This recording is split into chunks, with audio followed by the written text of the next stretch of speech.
Amhlaba nebazalwane ngiyabingelela egameni lenkosi Jesu Kristu. Ligama ngizweli sibonga kakhona. Namlinye ilanga nje lazi nje lishonyayelwa live ngaJesu ngakholwa.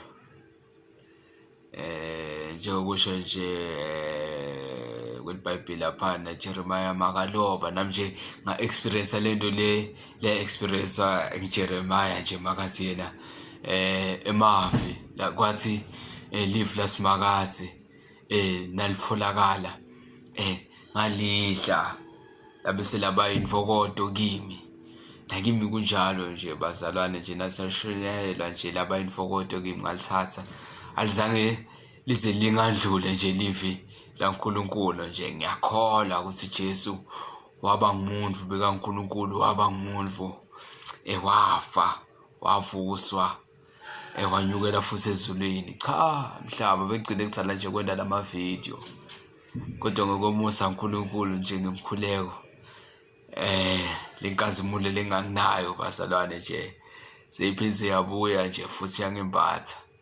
Makabonge nje uNkulunkulu ngalokho kusenithembekile nje uzowayiphendula umkhuleko nje ngoba singina 5 months nje ngawena uma video la so kodwa ngikho lapho mhlaba ngoba akusingami kunento nje lebengithi ngiyakhuleka nje lenye ilanga kumoya ngavetelwa yona nje ukuthi sisemasontweni nokuthi people they think that they know the gospel ngokuthi bathi ukuthi siyinsono yabo nje ukuthi akekho umuntu ongasadi isono noma ungabamba muphi umuntu endleleni uthi angitshele yini isono yokubalela singaphinga ungatshontshi ungenteni bese umbuto ngemthetho uthini Sunday kumele wenteni kumele esontweni uthandaze wenteni unganathi yabo nje umthetho yasesontweni uyayathi kude mlungu akwadi lokho.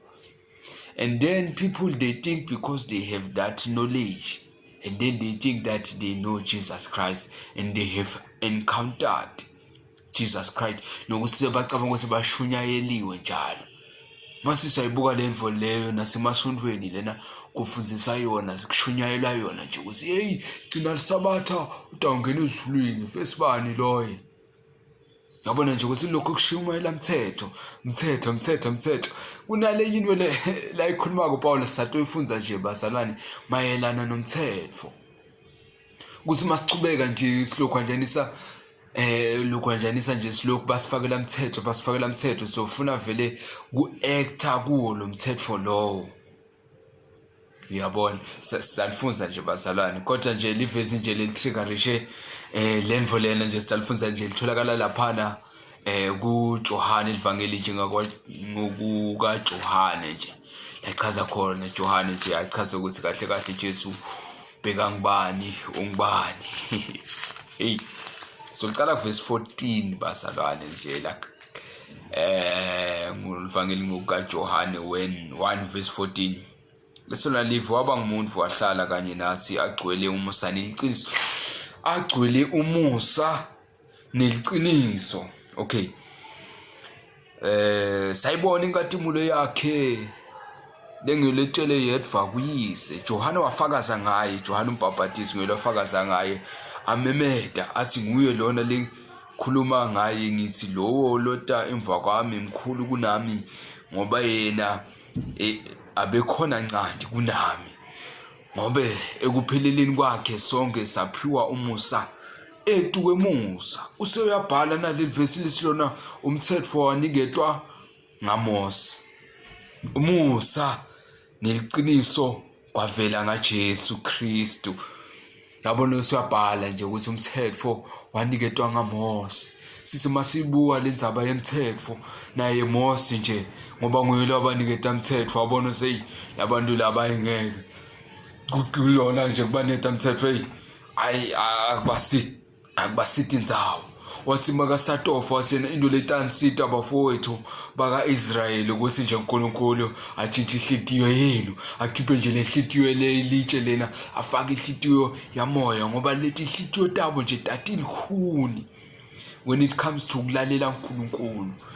Yabona nje ukuthi nje mabakubeka umthetho njena bafune kushibhela nje against lo mthetho lo So umthetho waniketwa ngaMose. So kunento lebeyenteka emthethweni lebeyenta abantu ukuthi bangakhoni kugcina. Kodwa esatwefunza nje dlanga Paul and then usena umusa neliciniso kwavela ngaJesu Kristu. Yabona ukuthi there was something missing in the law. Yabo lebeyenta abantu nje ukuthi bafune kurebella kulo mthetho nje. And of which into le abantu because they are busy teaching the law. Yeah, keep the 10 commandments. Yeah, ungajoli ibinkazimulo yokuthi ungajoli ayikho. Yabona yeah ungajoli, hey ungaphuzi. Yabona inkazimulo yokuthi kumele ungaphuzi ayikho. Balokhu nje ngoba beve kuthiwa masosinzisiwe akumilanga ujola akumilanga sebathatha lo mthetho leyo bayakuthatha nje bayokuthwesa bakuthwesa wona basi nangumthetho omgcini. Ekubeni ngisho nabaka Israyeli akuzange kubaside lokho ugcina umthetho nje. Asifunze kuba seRoma 7 lana nje Paula akhuluma ngayo lenzaba ngemthetho. Yize nje lenzaba yemthetho uqala ekutheni nje Paula kodwa ngenxa yesikhathi nje bazalwane singe sithize yonke soyiqala nje la ku verse 14 kodwa ngoba unesikhathi nje ungaqala ku verse 1 nje chapter 7 wonke ukhuluma ngemthetho ukuthi ngalena nje besiphasa kwemthetho sibanjwe umthetho nje waAdam nje wekona nje and then bese siyafa kuwo sakhululwa njengemfati ukuthi uboshelwe nje endvodzeni uma esaphila kodwa mase ephilile endvodza avumelekile ukuthi angashadana noma ngubani kunjalo nje nasi ngoba nje sesikhuliliwe emthethweni wekufa. Qala ku verse 6 lenzaba chapter 6 iqala chapter 6 lenzaba la khuluma khona about grace and about grace ukuthi yabona uyabuta ukuthi kufanele nisichubeke sona ukuze kwazi umusa angenisasiziswa ngemusa hayi ngemthetho.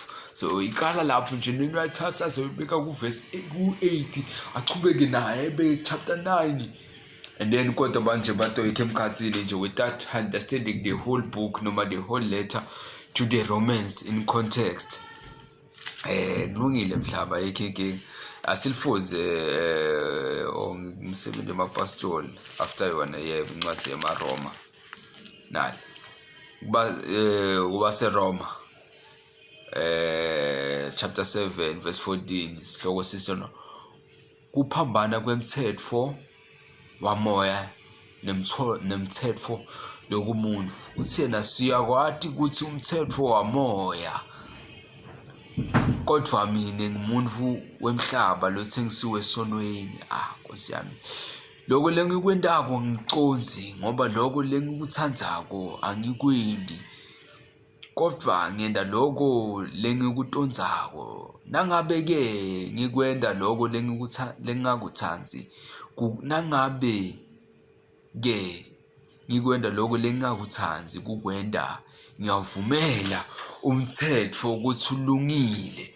Yabona ukuthi umthetho ulungile. Nkosi yami lithini cela siqale ku chapter lo isikhathi sitalona because ngifuna kuveta leli lokuthi hayi ukuthi by people preaching the law ukuthi umthetho nje unjani.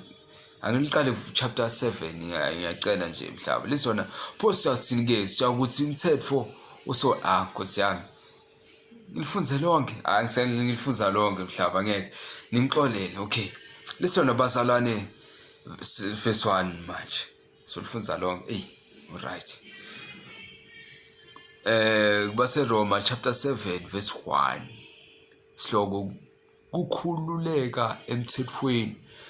Verse 1 bazalwane ngikhulume naku kini nini lenathi umthetho niyathi ukuthi umuntu ubusa ngomthetho kuphela yingci asaphila njengekuthi nje umfati lo senzile umthetho umbophela endvozeni yakhe nayisaphila kodwa nayifa sewukhululekile kulomthetho bombophile kule ndvodza yakhe. Ngakho ke umfati nakahlala nalenye indvodza kazi indvodza yakhe isaphila ubitwa ngokuthi uyingwadla. Kodwa nakufa le ndvodza yakhe ngekwemthetho sewumuntu lokhululekile, futhi angeke abitwe ngokuthi yingwadla noma angenza kulenye indvodza. Kunjalo-ke nakini bazalwane bami, nani-ke senifile kuwo umthetho ngoba niyingxenye yemtimba waKristu.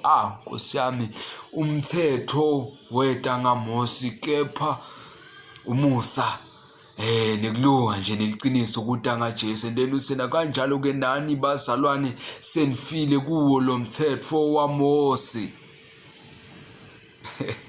Ayikulungile noma labanye njengoba uthatha umthetho bangangiphikisa. Kodwa siyawuthini bantu noma sofikile uMose abawufuni, bachubeka babuyele esonweni. Kazi Nkosi yami, lithi iBhayibheli kubaseKolose. I have to make this short, Nkosi yami. Lithi iBhayibheli kubaseKolose chapter 2. Nkosi yami, kubaseKolose, ebandleni laseKolose, Nkosi yami, mandlulalo baseKorinte, baseGalatia, base-Efesu. Yebo, lithi lona iBhayibheli kubase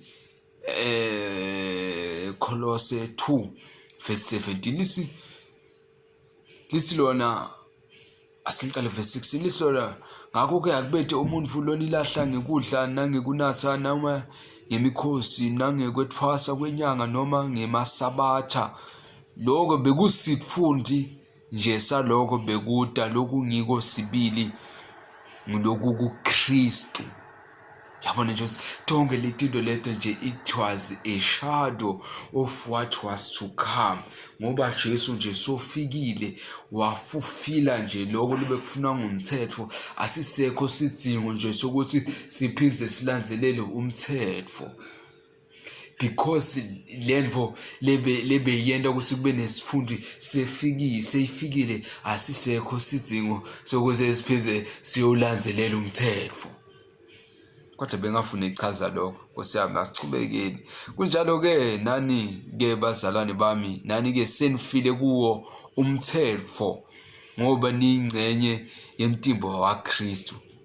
Nyalo seni bakhe lowo lowavuswa ekufeni kuze thine sitewuthelela uNkulunkulu tithelo ngesikhathi sisaphila ngekwelive tinkanuko tetono letativusetelwa ngumthetho. Yabona uyabhala Nkosi yami, verse 5. Ngesikhathi sisaphila ngekwelive tinkanuko tetono letativusetelwa ngumthetho, tasebenta etitfweni temtimba wetfu sasisebentela kufa. Uyabona nje ukuthi akusilo umthetho kahlahle lento yokuthi bathu sishumele umthetho nje ukuthi ungajoli. Ngiyo lenvo leyo le yapheze yavuselela ukuthi kanti kunani ekujoleni baze bangafuni ukuthi sijole. Yabona, kanti kunani lenvo lena ukuthi baze bangafuni. Yabona, see, those laws that are being preached in the church is the very same laws lavusa nje inkanuko yekwenda that thing. And masondweni nje balokhu bofocusa kulento leyo, njengoba lokuthi kudumele doctrine yokuthi Adam na Eva nje that fruit that they ate in the garden, it was sex. Ngoba nje bafuna ukuthi sijule ngayo lendvo, bafuna ukuthi sijule ngayo nje kubeni that's a lie nje lefakwe ngisathana. Ufuna nje ukuthi hey ungasidla isithelo, hey what abafuni nje, bafuna iplan nje ukuthi silokhu sijula ngayo lento kuthiwa hey they had sex. Kuphi lapho? Asichubekeni ke. Bengakuplan konke lo, kodwa moya kulungile. Noko nyalo sesikhululekile ekubeni ngaphansi kwemthetho ngoba safa sahlukana naloko ndatibosha asisakhondi ngendlela lenzala yekwenta lokufunwa ngumthetho lobhaliwe, kodwa sikhonva ngendlela lesha yamoya leyafika naJesu Kristu. Nkosi yami, umthetho awusithi lutho bazalwane nje. Uma usashunyayela umthetho kuthiwa uthi bambile ubanjwe ngumthetho udlala ngesikhathi, ngokuba umthetho njena nje uyavuselela tinkanuko nje ukuthi u-acte against wona. Njengoba uDavida njengelikhola washunyayela ini, washumayela umthetho noma washumayela kulunga neqiniso. Uma sabanjwe umthetho njena ukuthi mina ngiyogcina the 10 commandments, ungebi ungenteni sho ngiyongena ezulwini, ubuka ukuthi utagcina yini and utagcina konke yini. Because context bazalwane, ngoba ngaze kuphumelela ngekuseni. Lesona ngokwenyalo sesikuverse 7 lo uthi yena, ngoba sithilo ukuthi umthetho nguyele wenda lithi into lonke lithi ukuthi umthetho njena uthi mawubekwa sifune nje kuvukati inkanuko nje mabathi yeyi ungaphingi, noma mina ngiphingi ngoba ngashadi, kuvuka lokona lokho bathi ungabulali, kuvuka khona lokho, kuthungebi kuvuka khona lokho enyameni, ungazondi kuvuka khona lokho enyameni ngenxa sekubekwe umthetho. Nkosi yami, isilo noma kuchubeka pho siyawuthini ke? Sita ukuthi umthetho osono ngoba umthetho nguyele osenda ukuthi kuvuke tonke lenkanuko nje tekwenda litindo letibi, kusho ukuthi umthetho usono na. Cha, awusiso. Yabona uyaphendula cha, umthetho awusiso sono, kodwa ke sono ngabe angizange ngisadi ukuthi sini kuba akufika ngumthetho, yabona ukuthi ulo umthetho lo sono siba khona ngoba kunomthetho, yabona nje. Okay, ngoba nje without the law there is no sin. Mhlawumbe sathi akuchaza la ngobe angizange sengathi nekuthi kuyini kona kufisa kube umthetho awuzange usho kimi ukuthi ungafisi, yabona ukuthi abe nje ngichubekile ngathi iphilela, kodwa kunele kufika umthetho wathi yena ungafisi, kwabe sekuyavuka kimi konke kufisa. Nkosi yami, yabona ukuthi awuzange usho ukuthi kimi ungafisi, kodwa sona sathula lithuba. Umthetho awusiso sono, umthetho mhlawumbe sathi uchaza sengathi khulumile yeke leli Bhayibheli likhulume. Usiyena kodwa sono sabe sesitfola lithuba ngemiyalo, kwavuka kufisa kimi konke, ngoba ngaphandle kwemthetho sono sifile. Nje sono nje savele sathi sangena nje ngemthetho, ngoba ngaphandle nje kwemthetho sono sifile. Inkosi yami kulungile baba. Usiyene nami mathupha ngase ngaphila ngaphandle kwemthetho, kodwa kwasi nami mathupha ngase ngaphila ngaphandle kwemthetho, kodwa kwathi kube kufike umyalo sono savuka indlabane. Yona being right nje kungekho kufisa kimi nje, kodwa kunele kufika umthetho lothi yena ungafisi, kwabe sekuyavuka. Yabo kwathi bese kuyavuka uthi nami mathupha ngase ngiyaliphiza leso isona sisesona mazivuka lesono kimi. Kusiyena verse 9 verse 10 uthi ngase ngiyafa, lo myayi lo fanele kuba kuphila wagucuka wabakufa kimi, ngoba sona sanele ukuthola lithuba ngokusebenza ngemiyalo, sangikhohlihla sangibulala ngawo. Kuyakhanya ke ukuthi umthetho ungcwele nemiyalo ungcwele, ulungile futhi muhle. The 10 commandments alungile, there is no fault in them, and yabo nje there's nothing wrong with them. The thing is we can't keep them because sisi masibuka nje kuvele kuvuke nje kurebella. Sathi echaza ku verse 14 njengoba ngishilo. Nkosi yami bengafisa ukuthi this video to be long. Baba. Okay. Akusiso sifiso sami. And kumele ngiyikhave yonke into nje lekumoya. Usena kuyakhanya ke ukuthi umthetho ungcwele nemiyalo ungcwele futhi muhle. Pho lokuhle kwaletha kufa yini kimi? Ngoba Nkosi yami sichubeke. Ngoba ngikusebenzisa lokuhle sangilethela kufa khona kude ukwembuleka sono ukuthi sisono. Uyabona nje ukuthi uma sibuyele emthethweni nje ngoba ngemiyalo sono sibonakaliswa sisono kakhulu. And then uyabuya ku verse 14 usena siyathi ukuthi umthetho wamoya ayikulungile kodwa mine ngimuntu wemhlaba lothengisiwe esonweni. Nkosi yami ngokuba we are the descendants of Adam. Sibantwana baSathane. Nkosi yami ngekudalwa yabo by nature, it is in our nature. That's why lana uyayibeka usiyena sithengisiwe esonweni. Uthi nje mawudalwa udalwe nje lineage ya Adam, udalwe nje umntwana waSathane. Nkosi yami usho udalwa nje uthengisiwe. Nkosi yami uthengisiwe ngaphasi. Usho njalo mhlambe lezulu elisho njalo. Uthena kodwa mina ngimuntu wemhlaba lo ngithengisiwe esonweni. Yabona sithengisiwe esonweni. Uthi nje madalwa udalelwe esonweni, udalelwe kule lineage ya Adam yekona. That's why athi yena njengoba umthetho Nkosi yami.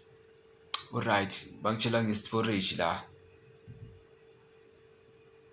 Okay, ngiyachubeka. Ngiyachubeka mhlaba. Okay, uthi yena mina ngekwemvelo, mina ngekwenyama, ngidalwe ngumuntu wa-Adam.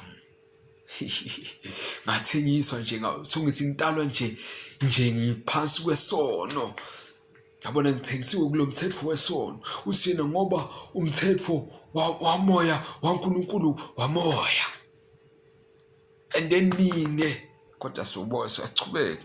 Usina lokho lengikwendako angikuconzi ngobe lokho lengikuthandzako ngweni kodwa ngenda lokho lengikutondzako.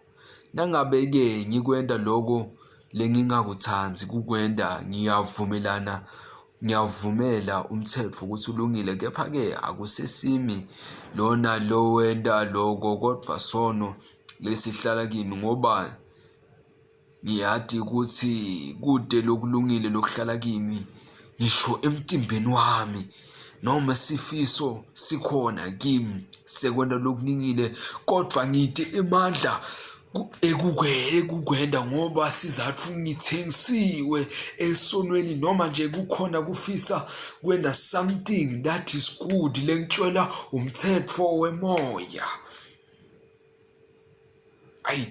Nkosi yami asichubeke ukuthi utawuthini. Kodwa ngithi emandla verse 19 ngoba lokulungile lengithandza kukwenda angikwendi kodwa lokubi lengifuna kukwenda ngiyakwenda. Nangabe ngenda lo ngingakuthandzi kukwenda lokho kusho ukuthi akusesimi lokwendako kodwa ngulesono lesihlala kimi.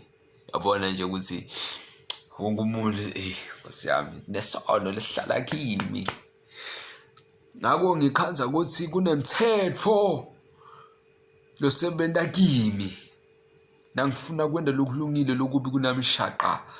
Ngoba ngokwemuntu longekhathi ngitfokotela umthetho waNkulunkulu. Uyabona nje ukuthi umuntu khona lomunye umuntu futhi longekhathi lothokotelela umthetho waNkulunkulu. Uthi yena kunemuntu ekhathi uthokotelela umthetho waNkulunkulu, uthi yena kodwa ngibona umthetho lomunye losebenza emalungeni ami ulwa nemthetho wengcondvo yami, lokhu umthetho wamoya ungenda ngibe sigcila semthetho wesono lesihlala emalungeni ami. Uyabona nje ukuthi usuyasho nyalo ukuthi njengoba mina ngithengisiwe esonweni sekuthi umthetho wamoya waNkulunkulu bese kuyaliwa nje lakhathi kimi. Uthi yena umthetho wesono ungenda ukuthi ngibe sigcila. Useyakhala manje uthi maye kimi mina sihlupheki ngitakhululwa ngobani kulomtimba wekufa. Uyakhala. And then uyaphendula usakabongwe uNkulunkulu ngeNkosi yethu Jesu Kristu ngokuba nguye impendulo yemthetho, njengoba bhalile lapha Johane ukuthi umthetho weta ngaMose. Jesu wafika nje athi ugcwalisa wona lo mthetho kuze ukuthi asikhone nje kubusetukwayo njengoba athi akabongwe uNkulunkulu ngeNkosi Jesu Kristu. And then uyabuya uthi ngakho-ke mina ngekwami ngikhonda umthetho waNkulunkulu ngengcondvo yami, kodwa ngekwemvelo yami ngikhonda umthetho wesono. Lokho bazalwane bengifuna ukuveta ukuthi if wena usashumela umthetho nekulunga nje kuthiwa keep the commandments, ungasijoli ungebi wathada ungena ezulwini, hayi kumele ube nebudlelwane naJesu mfowethu. Be sealed by the Holy Spirit losibambiso.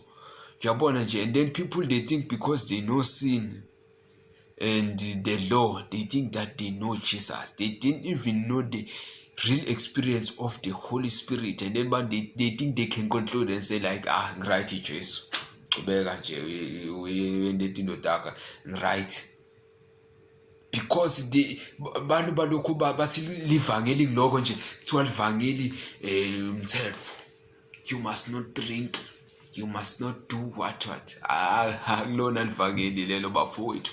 I can assure you that ukuthi nje ngikusambele lishonyayelo ukuthi Jesu ngubani kahle kahle, ngoba ngicabanga ukuthi Jesu nje umuntu onyekelisa tshwala. Lungile mhlaba ngiloko nje nami lokungivelele nje ukuthi people must not keep preaching the law, because the law is the only thing that will make sin arouse in us, that will arouse sin. Isingisi usiyami ulungile, kodwa umthetho ngeke uside bafuthu. Yabona ukuthi Nkosi yami lenye ilanga bafowethu, ngoba lenye ilanga lungile mhlaba. Nisale kahle Nkosi yobusi yemusa inibusise. Amen.